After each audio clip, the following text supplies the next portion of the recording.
ada 3 nih kak. Tipe yang standar AB, yang connected AB ya. Yang standar berapa? Istimewa. Kalau standar 31588 kak. Itu standar yang kuncinya kayak gini. Masih pakai kunci biasa ya kak. Kalau yang udah pakai remote dia di harga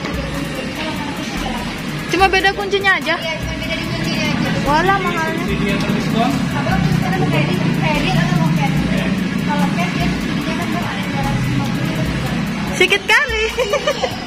Nanti ditambah dia ada jaket, berarti kan bisa diuangkan bang kalau ada. Jaket yang bisa diuangkan 300.000 ya bang. Jadi 200 lagi. Kamu udah pakai berapa? Nah, dapat lagi 150. Berarti 32.250. Ini dia, Bi. Ini ABS ya?